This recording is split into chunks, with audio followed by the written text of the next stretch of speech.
Hey, and welcome to another episode of The Lead Story here on WAFF.com. I'm WAFF 48 executive producer Mike Brown. And I'm news anchor Margot Gray. And this is a podcast about journalism and film, where Margot and I take a look at a different movie about the news business every couple of weeks and invite a special guest on to talk about it. We figure out what they get right, what they get wrong, what stories from our past come to mind during these movies. Mm-hmm. And we've had a really good run of the first 6 episodes. This is episode 7. And let's just jump right into it. Yes, you ready? All right. We? This is episode 7, Nightcrawler from 2014, the newest movie we've done. You say, like, I'm tired of these 40s and 50s movies. Well, here's one from the 2010s. Well, after Nightcrawler, just take me back to the 50s and 40s because that was horrific. Yeah, Nightcrawler was directed by Dan Gilroy, his very first film as a director. We'll talk more about him later. Starring Jake Gyllenhaal as Louis Bloom, a sociopathic thief is the best way I can describe him, who becomes a freelance news photographer. Renee Russo as Nina, who I don't think ever gets a last name. She's the morning news director at Channel 6 in Los Angeles. And Riz Ahmed as Rick, a homeless man that Lou takes on as his employee. Intern. He does get paid, though. Let's go ahead and welcome our special guest here. Joining us now, live from New York City, there he is, Mr. Malcolm Johnson, a former WAFF 48 producer who's climbed his way all the way up to the #1 market in the country. Malcolm, welcome, and give our viewers just a little bit of your history, starting from your days as a Alabama A&M football player all the way up to today. Right, yeah, I guess I would have to go all the way back. Again, my name is Malcolm Johnson. I started off as an Alabama A&M football player, like you guys said. I did an internship with the sports department, but fell in love with producing. Saw that producing was something I wanted to do, and would hang out with producers and learn from the producers until I finally got the opportunity to produce. I produced on the morning show. I went to Mike Brown Production Academy and cut my teeth there. And then I produced in Cincinnati for 3 years and Philly for 2 years. And now at WABC, #1 station, #1 market in the country. I mean, that's just a rocket ship to the top right there. 100%. But did you see that trajectory or what? Because I did. I saw something there. I knew I wanted it. I knew that, like, if I was going to be producing the news, I knew I wanted to be in New York. That was a big deal to me. I also knew that I was very Emmy driven. I remember I would always ask people, do you have Emmys? Have you ever won them? To the tune of now 4 nominations. Haven't won one yet, but, still in the cars maybe. But, 4 nominations. But it's always wanted the biggest, wanted the brightest lights, wanted, that pressure. Once you start to feel that pressure, you just want more of it. Wait a second. So before going into sports and interning in the sports department, did you once think I wanted to be in front of the camera, or was it always behind the camera? I think originally I wanted to be behind the camera. I think a lot of young football players, athletes in general, you grow up watching ESPN, you want to be one of those guys. I wanted to be the next Michael Wilbon in particular. And I appreciate WAFF for giving me that first opportunity to see what it's like to work in sports, to go to the games and, cut the highlights and, work with the young athletes. But I mean, again, being in the newsroom, I really caught the bug. I was really, really passionate about doing the news. Yeah, and I remember Margot and I think you were on the morning show when Malcolm came and he was a PA, production assistant, which means you're in the studio moving cameras around, you're setting up microphones, you're helping in the control room, and Malcolm was constantly, man, let me write a story, let me make some of those graphics, and you were constantly like trying to get into it, and we were just like, all right, sure, whatever. It's 1:00 in the morning, we'll let you write a couple, and it just bloomed from there, and that's what we talked about last week and a couple times is just as soon as people get up to that level, they get trained, and then it's like, bye, I'll see you later. Off you went. It's countless times that's happened. Which, in a way, that's the goal. That's the goal. That's what we want people to do, but we can never hold anybody back. Right, exactly. From their full potential, but it is bittersweet to see them go off and do awesome things, and it's just like the talent drain. It's drained away from here, and we always want it to stay. One of the things I always tell reporters and producers when we're doing that training is, you make us look good. Mm-hmm. You make it easier for us to attract new talent as you go off on your career, and at the same time, if you want to stay here for 5-6 years, that's okay too. There's nothing wrong with that. Please, by all means, do it. I point to Malcolm all the time. You're like my go-to reference. Like, Malcolm Johnson, he was here 5-6 years ago. Now he's in New York City, Right. number one in the world. So yeah, you've become kind of a legend around here, Malcolm. What do you think helped with your climb? I'm just curious. Um, And being able to jump so quickly. the passion never went away. I always felt like I had something to prove. I love my university. I love Alabama A&M University, but we didn't even have a journalism program. I came up in the communications department, but I always just had that chip on my shoulder because I saw that students from the University of Missouris and the Northwesterns and the Columbias, they were getting the job opportunities that I wanted. So it was early on, I understood what the sacrifice was. So like I quit the football team when I had an opportunity for me to produce the news because I felt like that opportunity to produce for you guys, to learn from you guys, was an opportunity that wasn't often given to students who were on my track. So I had to get ahead. And I think for the majority of the entirety of my career, it's been about getting ahead and just trying to be one step ahead and just trying to fight for everything all the time. And it's difficult. If I could, just one quick story. I remember like my first show producing at WAFF, the first time I was doing the 4:30, I left the booth, right at 5, and I called my mom at, 5 a.m. with, 6 a.m. Eastern time. She, still a crust in her eyes. And I just say, Mom, producing is hard. It's just like that. That was all I could say. Like, this producing is hard. But the will to just keep showing up tomorrow. Like it gets better. You learn. You just got to keep showing up tomorrow. You get a rhythm and you get better eventually. Right. And not everybody makes it. We've had producers we bring in here and other stations around the country. We give them their tryout for a few months and it just doesn't click. It gets hard. It's hard, and it's been getting harder every year because every year more and more things are on the producer's plate. Like when I started off, I didn't have to make graphics. We had a graphics designer for that. Yeah. I didn't have to make the banners on the screen. That was somebody else's job. Now producers are responsible for all of these things and more, and it's kind of gotten crazy. And one of the things you said, it's hard, Malcolm. One of the things I always just say in the post-show meetings, I don't know if you remember this, is at the very end, it's like, all right, guys, do it again tomorrow. Do it again tomorrow. Do it again tomorrow. That's what we talked about in the Jamie Tucker episode. You start from zero the next day. For better or worse. It's a do-over. You get a do-over. If yesterday was horrible and horse blank, you do it. You do it again and make it better the next go round. Yeah. So let's go ahead and jump into the movie here. Like I said, Nightcrawler. Yeah, we start the movie with some overnight vibes, empty streets, construction crews. We've all worked the overnight shift, driving in at 2 a.m. or 11 p.m. whatever. Malcolm, like you just said, you started producing that 4:30 a.m. newscast. What's that like, that overnight life? Just to tell us about it from your point of view. I had the pleasure of doing the overnight life and then still going right to campus and still being a full-time student my last year of school. So that was rough. That was tough. But what is sleep really? What is it? Do you really need it? And I got very familiar with caffeine. That was a big deal. I got very familiar with just the building itself. It's very intimate to be in the space when it's a ghost town and there's nobody there. No one in the studio, no one in the station at all. Yeah. But you just gotta get the engine going early because the work's got to get done. You got to fight through the grogginess, but when it picks up because I knew when Margot Gray walked through that door, there were questions that needed to be answered. There were demands that needed to be met.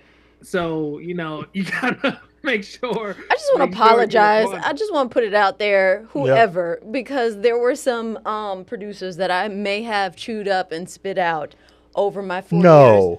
Over my 4 years on that morning show. And I, even just the other day, I said, you grow, you learn. And some of the things that I probably encountered or said or did or behaved, I regret it. And well, that sounds like an admission of guilt. So if there are any attorneys out there, I don't know if class action lawsuit. Malcolm didn't catch the hell that no, others he did not. caught because Malcolm was great, had a positive attitude every day. Yep. Spoke his mind when needed to, and then also had thick skin. but not. You have to know who to approach. Not everybody is a Malcolm. Yeah. So, but yeah, no. I was on very little sleep and probably very short with a lot of folks on that morning There are show. producers who, if they make a mistake and you call them out, they can get defensive or they can come up with blames. But I've learned in my age now, in my 40s, that you have to know how to offer the criticism and the praise both, but criticism needs to be done privately, and that praise needs to be done publicly. There's a difference. And one of what I was going with that is, anytime there was an issue where something Malcolm did, you would, to your immense credit, you would always step up and say, "Man, that is on me. I know what I screwed up. I'm sorry, and it won't happen again." Right. You always took accountability, and I always thought of that as thought very Great highly quality. of you because of that. Yeah, for sure. Well, I wanted it to be good. I wanted the shows to be good. I wanted the work to be good, and it was. I understand that you guys had the experience and you guys had the standard, and I just wanted to make sure I was meeting that. But you can't run from it. Maybe it helped me that I was just coming off of a football field, like I just mentioned. So you probably are used to getting yelled at. Yes, I know coached. That's like Coached is what we'll call it. I played offensive line. If you miss a block and you get your quarterback murdered, like you can't turn to anybody else and say it was anybody else's fault. You didn't do it. Exactly. So I think that helped me. Yeah. But it was the stakes were so high.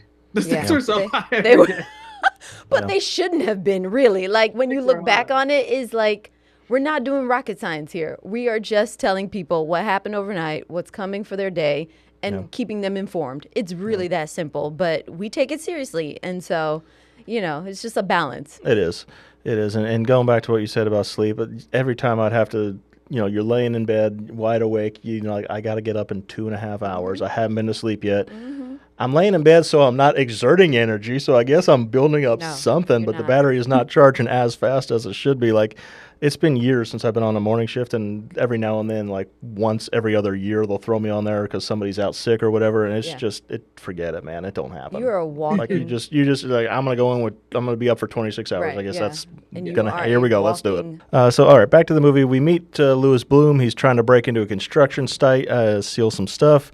He attacks and possibly kills a security guard. It's kind of it's unclear. Yeah. Yeah, he takes his stuff to the recycling plant. He's trying to talk his way into a job. They're like, "No, we don't want you. We don't hire thieves." On his way home, he sees a car crash. Right. And he sees these stringers jump out and film it. Bill Paxton is playing Joe, the stringer who's on the scene. And he kind of talks to him about, what the job is and what you need and who you sell to. And Jake goes home. He's flipping channels. He sees the wreck, and he's like, "I can do this. All I need is a police scanner, and a camera, and a car. That's it." And that is something that does exist in the news business, called a stringer, just like they call them in the movie. They're called stringers, just independent people who film things, usually overnight, and, get paid for it. And here at Channel 48, we don't use stringers. Right. Like, I don't think we've ever used one in the 12 years I've been here. Yeah, we did when I first got here. We did have a stringer. In the past, I've worked with him. There was a guy named William Skapansky, who everybody called Ski. He was a member of the Morgan County Rescue Squad, I think. So anytime they were out on a boat rescue or anything like that, he would get us some video. And when I was at 31, we used him quite a bit. I think other stations in town used him as well. Malcolm, what's that like in the bigger markets, your Cincinnatis, your Phillies? Are you guys staffed enough, or do you still use stringers, or how does that work there? Definitely still use stringers. In New York especially, we use them, because there's always so much stuff going on. I think one thing that we always want to do, I think now we have the luxury of having more stories than time. So we'll buy the stringer, then they'll give us deals, 3 for 1s, 4 for 1s, 5 for 1s, just because they want to make a sale on, mostly petty crime, just police lights and police tape, but not like real stories, not like what we saw in this movie. You're not getting your leads from a stringer, like that's not happening. But the stringer video is really important, especially if you're stressed, if you don't have enough crews to get one thing. One thing I did notice, Louis Bloom had this weird editorial judgment where he was saying, well, this could lead to another thing. And I think that's a good thing about stringers. Like, it may not be the Today story, but next week you could be reporting on, a web of things, just like a crime wave. There's a spree of those things. And now you can go back and say, well, we actually do have this video, even though it wasn't a big story a week ago, but now we have stories from 5 different, let's call them home invasions. I could have sworn that the cell phone put the stringer right out of business. Yeah, we get a lot of what's called UGC, user-generated content, which is, viewer video and things like that. And we don't pay for viewer video. No, we don't. That's all free. And people try to sell us stuff, but yeah, we pass we don't, on. We don't have the money, and we will pass. Yeah, and we have a whole. Yeah, whenever somebody sends us a video of, a fire or storm damage or something, we have a whole 10,000 word legal thing. We send them saying, please confirm you shot this video, you own it, and that we can use it on our, online, on air, blah, blah, blah, blah, blah, blah. Basically saying, someone else can't come and say, that's my video. Right. You shot this video, we can use it.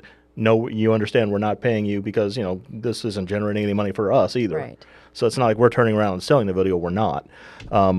So that's where our version of a stringer is just, user-generated content from the viewers out there. And that's why last night there was a shooting in Madison at an apartment complex, and there was a gentleman who called us and said, I have video. And I said, okay, I will send you the approval, and thank you very much, because people truly help us. We can't be everywhere. Yeah. Right. I'm sure in New York you have a ton of crews, but we don't. It's a skeleton crew at night, and we can't be everywhere and catch everything. And so people are willing and helpful to shoot a couple clips. They already think they're amateur photographers anyway. So shoot a couple clips for us and send it in, and we appreciate it greatly. Yeah. I'm still thinking of there was a fire up at the Pallet place in Fayetteville, Tennessee about 3-4 years ago, where some viewer just happened to be going by it, pulled over and shot what I think is the greatest, viewer video I've ever seen of a little propane tank exploding and flying off like a rocket. And thank goodness somebody shot that every day. Just they were right place at the right time. So moving forward in the movie, Lou rolls up to his first scene now that he's got his own gear. He has no idea what he's doing. He's getting in the way. The cops are threatening to arrest him. He's filming stuff nobody cares about, like a lady getting a breathalyzer. That's not news. No news station in the country is going to care about that, much less L.A. And the thing about cops threatening to arrest you if you cross that police line, that's very real. Yes, and I am upset watching this movie for a number of reasons. But yes, I can be mad at Lou, but Lou is a psychopath. We know this. Psycho. Very, very but I'm mad at the officers, and I'm mad at the firefighters for just letting them waltz in there. Walking all over evidence, all up in people's face. What is this? Yeah. That is not real. No, we had a photographer here. He worked both here and at 31. I don't remember if this happened when he was here or when he was at 31, but we had a photographer here who was arrested for trespassing. You're not talking about Steven. Yeah. I was with Steven. Oh, you were on that scene. I was the reporter. You can tell that with story. him. What happened there? Tell that story. What happened there? We were allowed to be there. Uh-huh. The homeowner allowed us to post up on their front yard, which happened to have a great vantage point of whatever the scene was. Don't ask me what we were covering that day. This is at least 10 years ago. Right, exactly. And the officer kept telling us, go back, go back, go back. And we were like, we're allowed to be here. The homeowner allowed us to be here, and they were not having it. And so I backed away because I don't have time for this. I have a story to put on at 5 o'clock. Yeah, and I remember Stephen very much stood his ground. Stood his ground. I've got permission to be here. Yes. And Stephen, for the, nobody but us knows Stephen. He's a very happy-go-lucky. He's not like confrontation at all. He's like, hey, guys, how you doing? He's a very happy guy. Nicest guy you'll ever Nicest meet. man in the world. And I can imagine him talking, no, man, I got permission to be here with a big smile. I'm going to stay right here. Thank you. Right. And so it changed quickly because the officers didn't have time for us that day, and he got arrested. Yeah. And our news director, who always had our back, quickly bonded him out, and it became a know-nothing. Yeah, I think they dropped the case immediately. Yeah. Was that under Bob or Adam? That was Adam. That was Adam. Yeah, so that would have been quite a while ago. I still remember his mugshot on the Madison County website. Big smile on his face, like, yeah, I'm in jail. Love Stephen. Yeah, God bless Stephen. All right, Malcolm, what's the relationship like in Philly and in New York between media and the cops on the ground? I think we work hand in hand. One of my biggest complaints is that, ultimately, police access is something that they have to grant you. That's why you have sources, and that's why you have the reporters, especially photographers, build these relationships with police commissioners, PIOs, all these people. So to see this guy, just this crazy man, just totally blow through any sort of rule or regulation that would stop him from getting these views, it really blew my mind. It was so unrealistic to me because exactly. It's nonsensical. It's unrealistic. It's exaggerated. Yeah. It's awful. It is horrible. It's a heightened genre movie, right. for sure, but still. This is when you try to merge thrillers and the news industry. Ask Scream about that. Yeah. And the reporter in Scream, Courtney Cox in Scream. Like, it's horrible. You cannot mesh those two because they just, it doesn't make sense in the real world. Every 5 minutes, he deserved to be in cuffs. Every 5 minutes, there was something that could have landed him in the back of a police car. Exactly. And he just did not care. He did at all. And then on top of it, would you even air the video that he shot? That's the next point in the movie. So Lou takes the movie to Channel 6, which looks like a rundown, third-rate, fifth-place dump of a station. Yes. They barely it's shot dark, so you're getting the impression like they can't afford to keep the lights on in this place. So really good set decoration there. He meets Nina, played by Rene Russo. He starts building that working relationship, and then Frank comes in, who's the assignment manager. And he basically doesn't like Lou from the jump. He's like, this stuff is too much for us to air in the morning. I think he says something along the lines of like, people are eating breakfast, which is what we say all the time. Right. So, yeah, I mean, that does bring up the question, would you have used any of Frank's video, like maybe some snippets, but no. For sure. Stills, not even video. Like, and certainly not showing bodies and blood. Specifically the, maybe I've got a weak stomach for these things, but I'm watching just the video that they aired from the home invasion. Yeah. Like, they blur what's clearly what would be the gunshot, but they show the other leg that's covered in blood. And I'm like, what are we doing here? Right. That's just difficult to do from an editing point of view. That would take way too much time. It was just so ridiculous. Yeah. So I want to go ahead and jump into our segment, I Know That Guy, real quick. Frank, the assignment manager who I just mentioned, he's played by an actor named Kevin Ram. Best known as Don Draper's nemesis turned business partner Ted Shaw from Mad Men. Okay. So if you've watched Mad Men, there's Ted Shaw right there in the newsroom. He was also on Judging Amy, Madam's Secretary. They apparently made a Lethal Weapon TV show 5 years ago at some point. He was on that. He seems to be taking a break from acting right now, but... no, but who else? We're moving on. From the movie? Yeah. I don't know. That's the only one. I only pick out one. Oh, hell. I mean, we can talk about Riz Ahmed, but I think he's a little bit more famous than that at this point. But we'll talk. I mean, wow. I was like, you can see his acting chops. Like, okay, I can see the room for growth. I'm sure he's certainly grown a lot. Yeah, let's go ahead and talk about Riz Ahmed right now, because I think it's literally after the first thing he shoots is when Lou hires Ricky, the homeless teen, as his protege, right? Played by Riz Ahmed, and he's known obviously probably best known for Rogue One, the Star Wars movie, right? After watching this movie, I went and watched The Sound of Metal again, where he plays a drummer who loses his hearing, and God, what a fantastic movie that is. It's on Amazon. Sound of Metal. He's amazing in it. So check that out. He's also in some other movie this year where he plays like a assassin/courier. It looked like a generic kind of crap thing. Okay. So I don't know about that. But moving forward, doesn't pay him at first. What's that? Yeah, he doesn't pay him. They have this negotiation where I think they land on $30 a night. Something like that. a night. Yeah, which and is also for all of his outstanding professionalism that Lou showed throughout the movie, just all of his incredibly obsessive, really, really intense, business acumen, if you can call it that. He still asks him, "Are you a trick?" over lunch at a diner, and that is that's a trip to HR right there. Yeah, I guess he didn't factor in what HR would say about asking a potential employee, "Are you a trick?" First meeting, barely knows his name. Yeah, well, you got to get these things out of the way. One of my notes and my notes was like, Lou turns into a LinkedIn lunatic just spouting all these business. Yes. Off the It's low-key kind of a funny running joke that I kind of like. But that's the juxtaposition of him having all the tools of what would make a good businessman and a company, and then breaking every rule you just said. Yeah. Yes.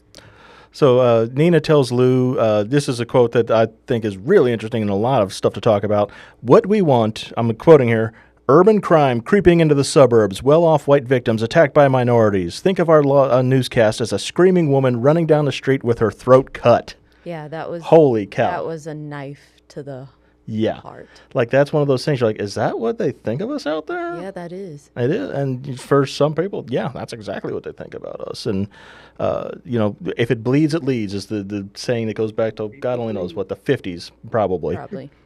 Is that true? Kind of, sort of depends on what we're talking about. Okay, so the only piece to this that I can offer is that they tried it. They tried the nothing but positive newscast. I think it was out in Texas. They tried this at one point, and no one watched it. Yeah. I've always told children who I've gone to speak to about news and TV news, and it is a mirror. We are a reflection of what is happening in this community, the good, the bad, and the ugly.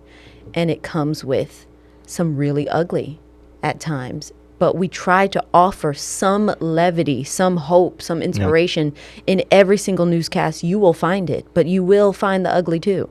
It's exactly like the conversation we had in the Ace in the Hole episode where Chuck said, I don't make it happen, I just write about it. Like, these people are being killed in these home invasions, whether we're there with a camera or not. Would you rather not know about it? Right, exactly. So, Malcolm, what's the attitude like on that in bigger cities? I will say that one thing, when I'm looking for a story that's usually going to catch it, that gets a lot of editorial engagement, like from a lot of people in the newsroom, a story that, gets people riled up, are stories that are often tagged with, well, that doesn't happen here. That doesn't happen in this neighborhood. That's not typically how it, that's not what you would expect here. Those are the stories that usually gain more traction, get more interest, honestly, because so in New York now, it's like certain sections of the Bronx, certain sections of Brooklyn. When I was in Philly, it was Kensington, certain sections of West Philly. And even in Cincinnati, it was usually the West End. But those are areas where, like, you expect. And I think you expect the crime, you expect the gun violence, you expect those kind of things. And, you kind of, I would hear from managers and people on the assignment desk, like, you kind of end up tuning it out. It just becomes static at some point. Like, you can't keep talking about shooting in the Bronx, shooting in the Bronx, shooting in the Bronx, shooting in the Bronx, shooting in the Bronx, shooting in the Bronx every single day. So then you get people in the Bronx who are like, well, all they say about our neighborhood is it's negative. Right. So then it's like, then you don't want to just keep reporting shootings in the Bronx. So I think, to our dear friend Nina's point, when you have a story that has these are unexpected characters in an unexpected setting, no one is safe. I get how that narrative could be more compelling, but I think, look, I've never been a news manager. I've only been a producer, and that's by design. I've only ever wanted to be a producer. So these questions and the ethics of this are above my pay grade. Always have been, but it just makes me wonder, where do you draw the line between just giving information and the sensationalism that people say that we do? Like, I don't even think it's sensationalism, but we do pick and choose the stories that we could potentially get more traction from, I think. Yeah, this is something we've talked about in previous episodes. We do a ton of audience research. We just got some audience research back a couple of weeks ago, when, how much crime does our audience want and what type of stories do they want? And one of the things that we are focusing on every time we get this research, it tells us the same thing. They want to know about the crime, but they want to know about, now more than the crime, they want to know how it affects the community. Don't just tell me about this person being arrested for assault or this person being arrested for murder. Is this a danger to our community? Is this a one-off, situation where two people got in a fight that has nothing to do with anybody else? Who's doing something about it? Right. What is the response to that? What are we doing to prevent this from happening? That's the stories they actually want. They want the crime to be a launching off point to a bigger story. And that's what we do in those morning meetings every day. As well, today, for example, Faith is in Madison talking about a shooting that happened last night. We're not talking about the shooting itself. We're talking about what is the response to the shooting, what happens now to prevent this from happening again. That's the goal of the story today. And we all are still guided by those tenets, those components of journalism on why we cover, what makes it newsworthy of, this is going back to journalism school. Is there someone involved who's prominent? Is it what's the proximity? Is it close to us? Is it in our neighborhood? Or, does it have that bizarre factor? All those things still carry weight in why we cover what we cover. Yeah. Moving forward in the movie, Lou's building his reel. He's putting all his greatest hits on his little computer.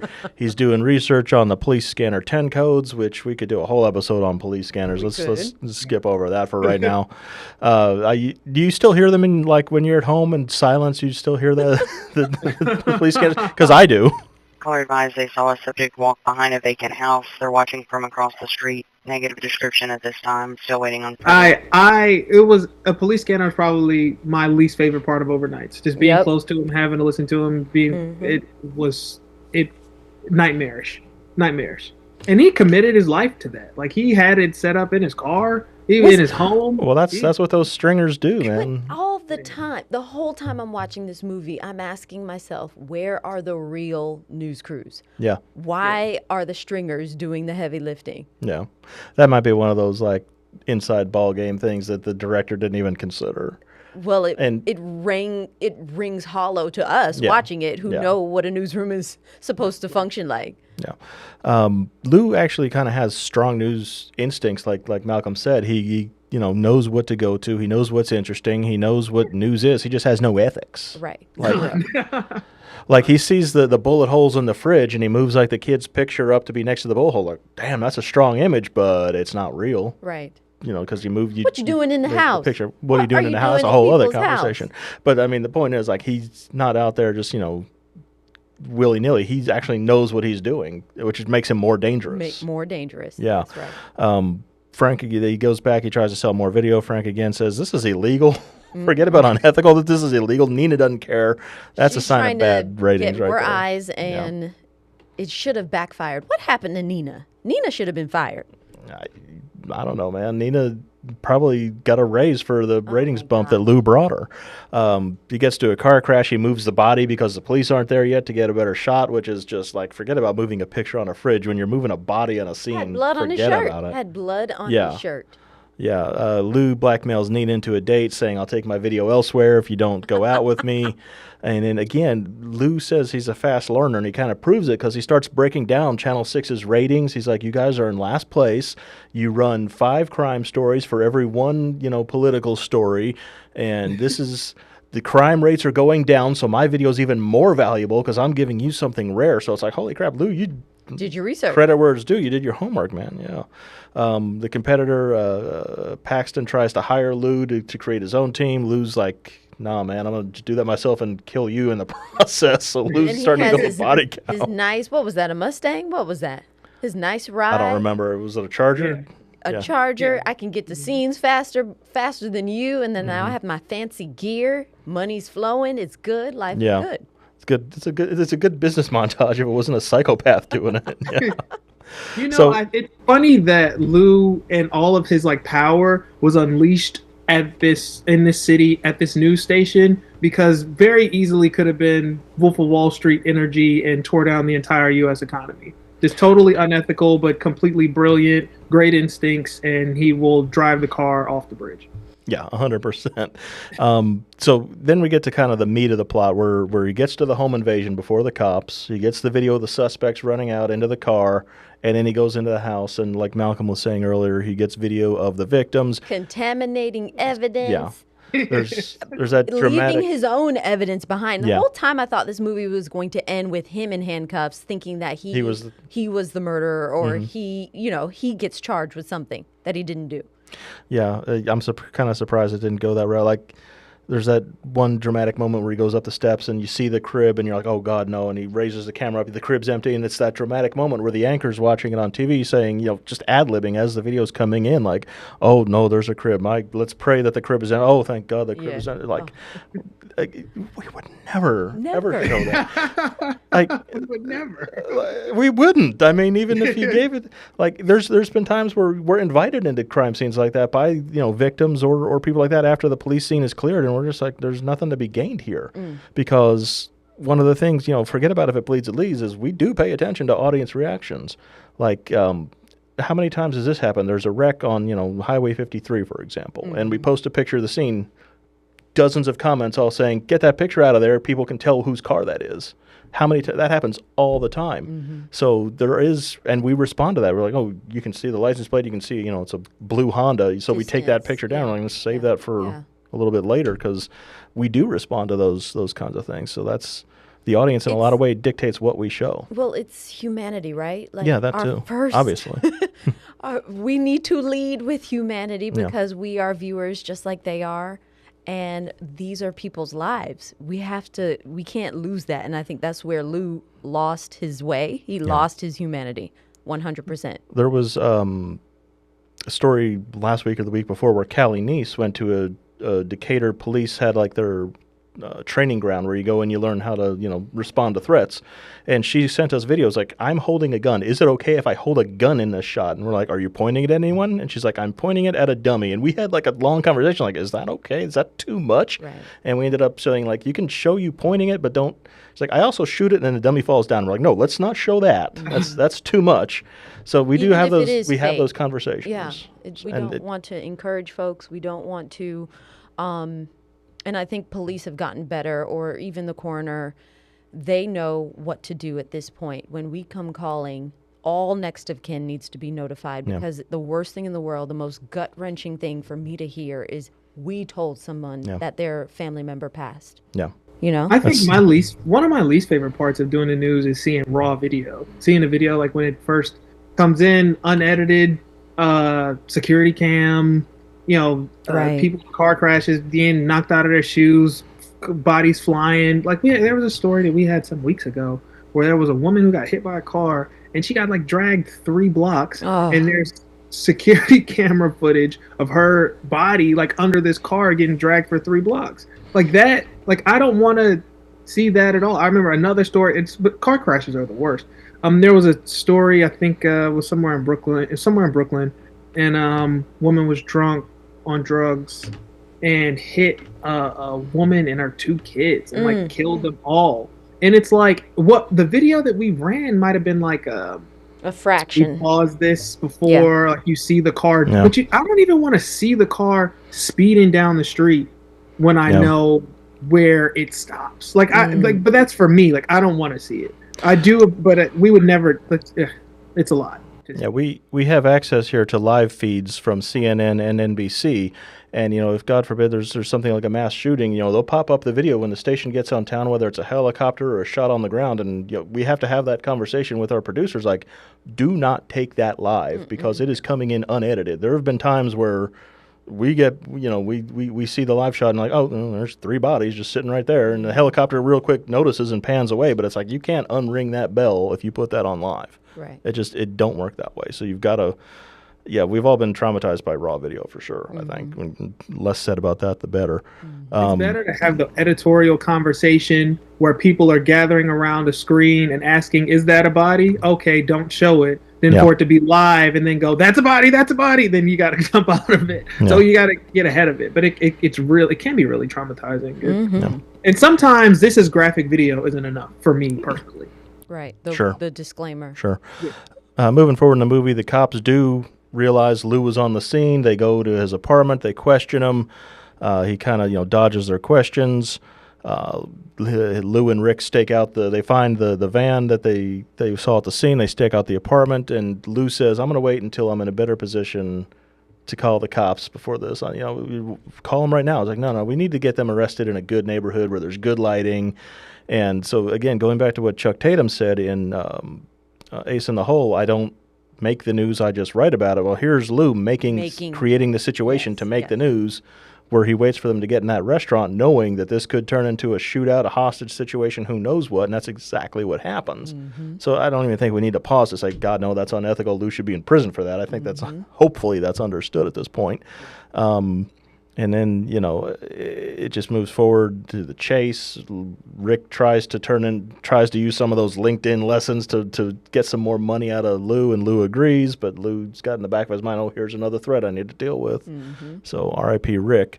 They have the shootout in the restaurant, the chase again.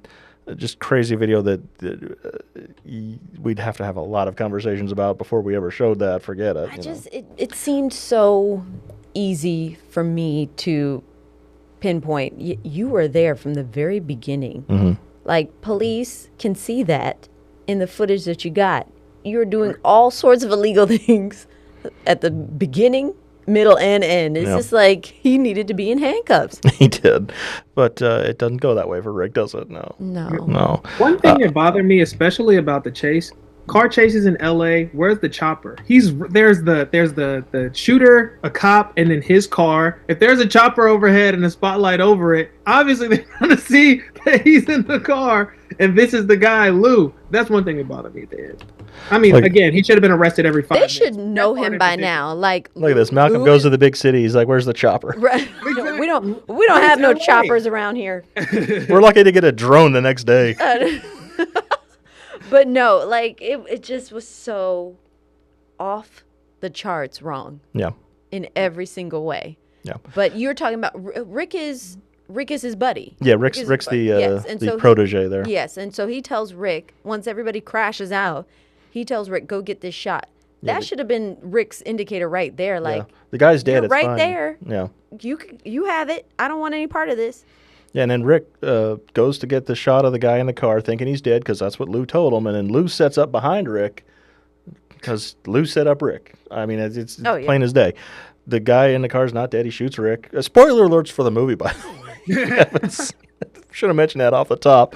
But and there's Lou with the camera watching his supposed friend of these past however many months passed in the movie gets shot and killed right there in the street. Mm-hmm. And then you see the guy come out of the car. He clocks Lou with the camera and he starts moving toward him like, okay, Lou's next. And Lou's still filming. So Lou, in his psychopathic mind, is like, okay, here's the grand finale. The cameraman dies in getting the footage, and then the cops show up and save Lou, I guess, quote unquote, and take the suspect out.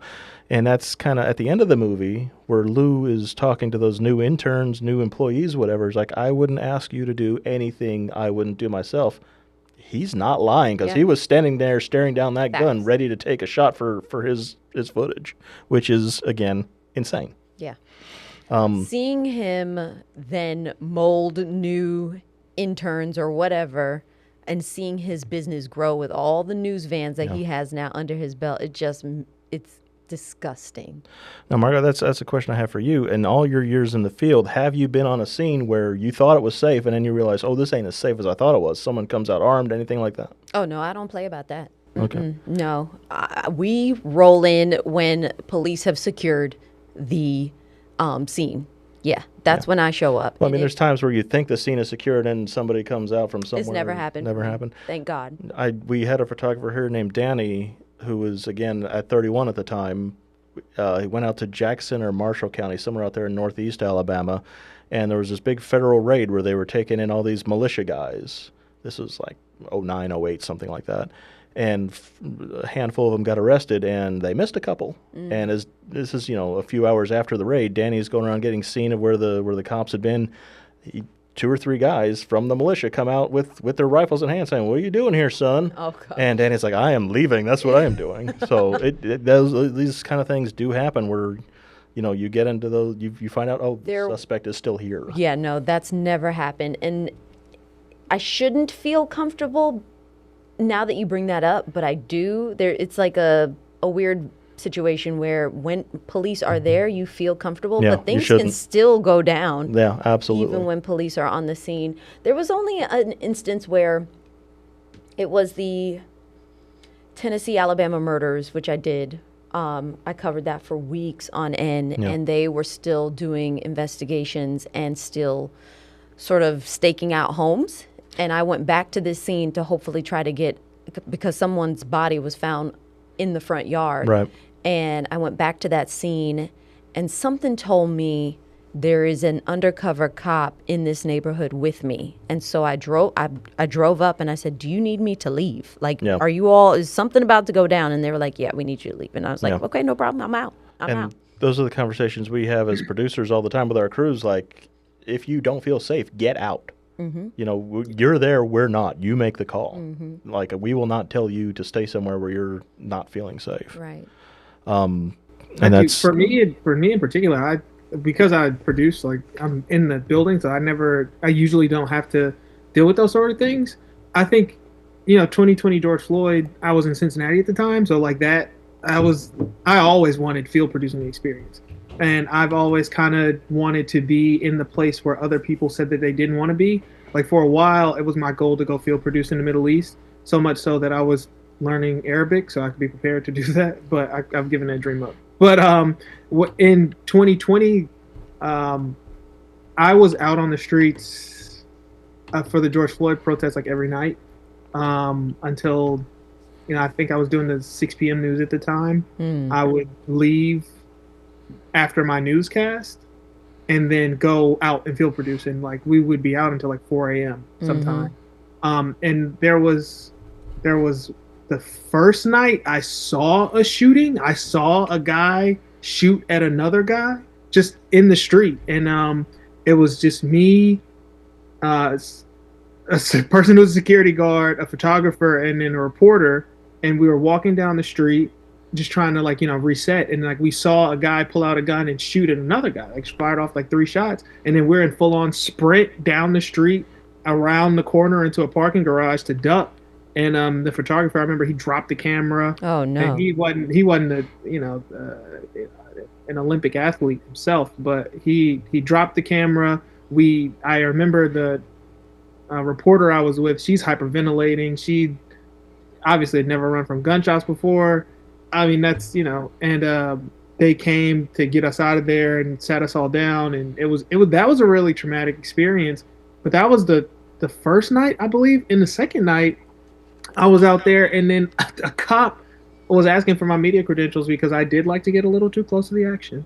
And, he reached for his gun, asking for my media credentials. If you say you're in the media, where's your credentials? He's reaching for his gun. I was terrified. And, like, that happened to me on live television. I was just me and the photographer that night, and we were on opposite sides of the street.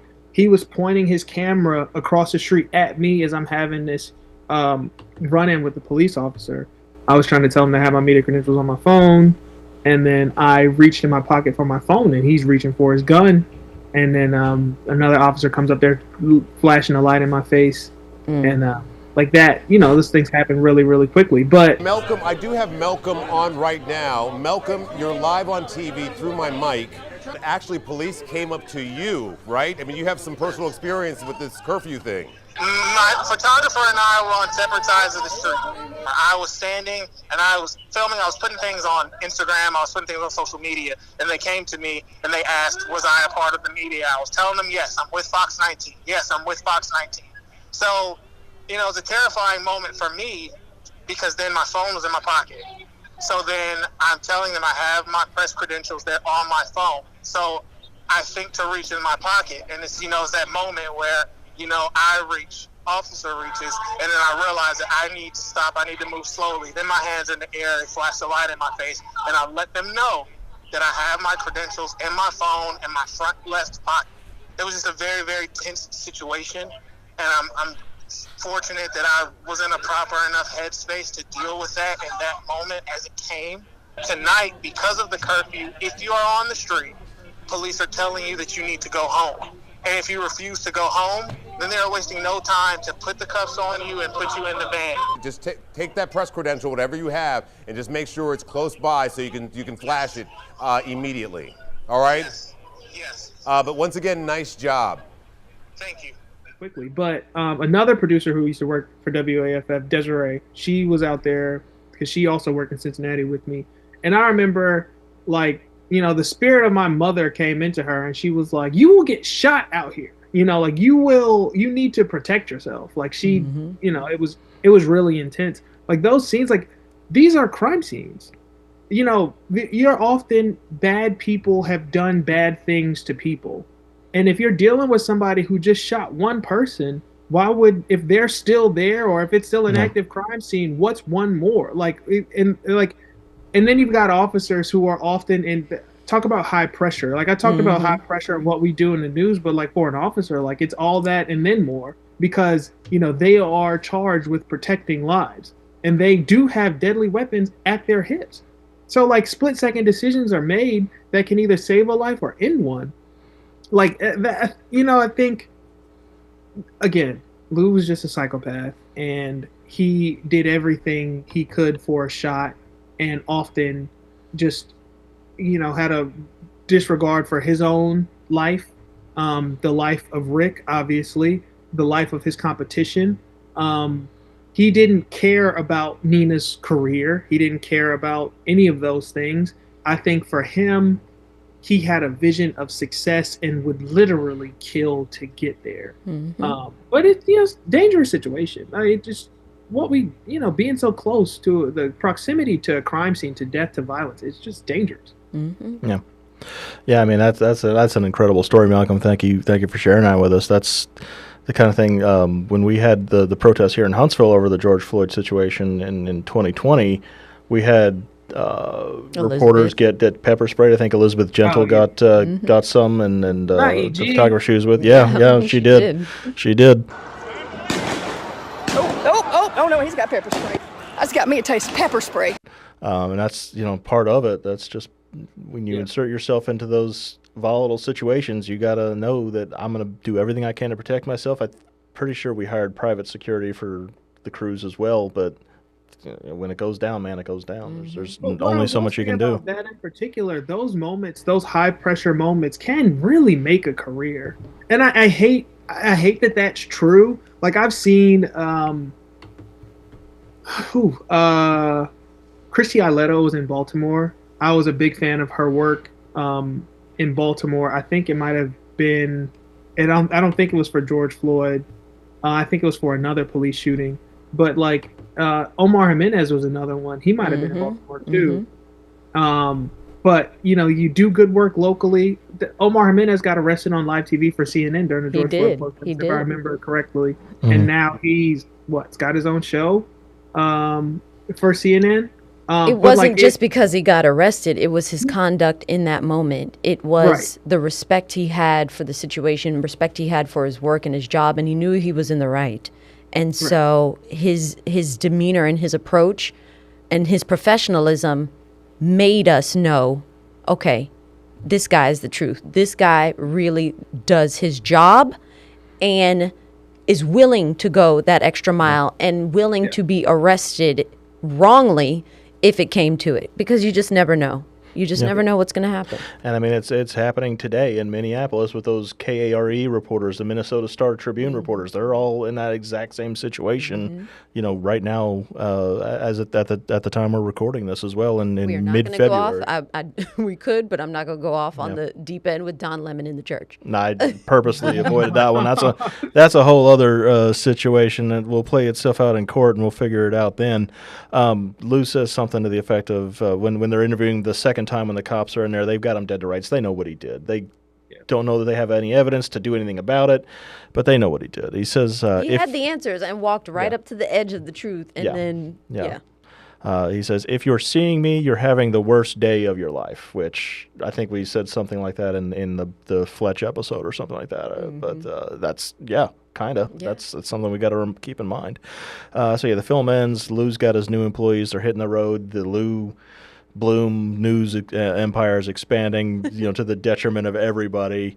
Now, last week when I said this was the movie, I said I hate this movie. I said it feels like an attack on what we've dedicated our lives to, and I still feel that way. But this is the second or third time I've watched this now, and I was able to view it a little bit more objectively, and it did rise a little bit. I don't hate it as much as I did. I think there's a good movie here. I still hate what it says about our business. I don't think this movie is good at all. Because it's my first watch. Yeah, maybe give it a couple years, watch it again. I'm still in my feelings because I just felt like it was almost like a parody. Oh yeah. With horror attached, or a thriller parody of what we do. It did not ring true at all, and I hated every element of it. You sound exactly like me after my first watch, so I get it. Malcolm, how many times is this your first time seeing this, and what was your reaction to it, just kind of overall? No, I think I saw it when the movie first came out. 2014. I think I saw it shortly after it first came out. But I did a fresh rewatch for this. I think when I first saw it, cool thriller. But I think in 2014 I wasn't exactly sure what how Stringer's jobs worked or what exactly they did. But now it's just unrealistic. Like every other movie. The only it's just it it embellishes the things. Like some of it is thrilling and exciting, and sometimes you do get really close to blood and dead bodies and all that kind of stuff. But I mean, most of the time I was kind of thinking like, dude, can you go get a shot? Can you go interview somebody? I appreciate the VO, but your mic was off, Lou. We need some gnats here. Right. Please, can you? I'm getting shotgun here. I can't use that. Right. So we're Malcolm. I appreciate it. We were kind of running up against the clock here. Just want to encourage everyone who's wondering what happened to Film Nerd Corner. We'll do that on Instagram. So go to our Instagram page for Film Nerd Corner. We've kind of given our closing thoughts. Malcolm, you want to plug anything besides ABC News in New York? WAFF 48 News is the best news organization in the world, and I love you guys. I miss you guys. We love you too. That is an unbiased, completely off-the-cuff endorsement, and I approve of it. Love you for it. Yeah, we love Malcolm. Anytime, man, reach out. You know, I'm your biggest supporter. I'm in your corner. Are your biggest Malcolm supporter. and Margot and Mike. God, it's like the old days again. Yeah. Who was also on the team with you? It was you, Desiree, Ariana, Desiree and Ariana. Ariana and, Grande Gill. Yeah, she's is she still Amber in? Edie. Amber. Ambreezy. I Of love course, Amber. Queen of Albany, Georgia. Listen, even though we were walking zombies, I truly like when we think about career and your experience and who you are with. Mornings, hands down, still in. It's trauma bonding. It's trauma bonding, I guess, sure. at the top of my list. Like, I truly cherish those days. I had more definitely. fun doing mornings than I had more fun doing any other shift. I agree. Next week, we will be talking about September 5, new movie, which came out in 2024. So the newest movie we got, newest movie that I know about journalism, September 5. As of the time of this recording, it's on Paramount Plus if you want to check that out. Guest TBD. We got a cool idea for that one. They just haven't confirmed with us. We'll see. Special thanks to Darren Hirado, Javon Williams, Jareth Kionis, and, of course, Patrick Akers for helping us put this show together. As Malcolm said, WAFF is the best news organization in the world. Watch us every morning, noon, afternoon, 10 p.m. Margot, you're 4, 5, 6, and 10. You are all you cannot miss Margot on the news. Leave this station. Nope, we all to just that desk. We're on Instagram, so follow us there. We got all sorts of cool stuff.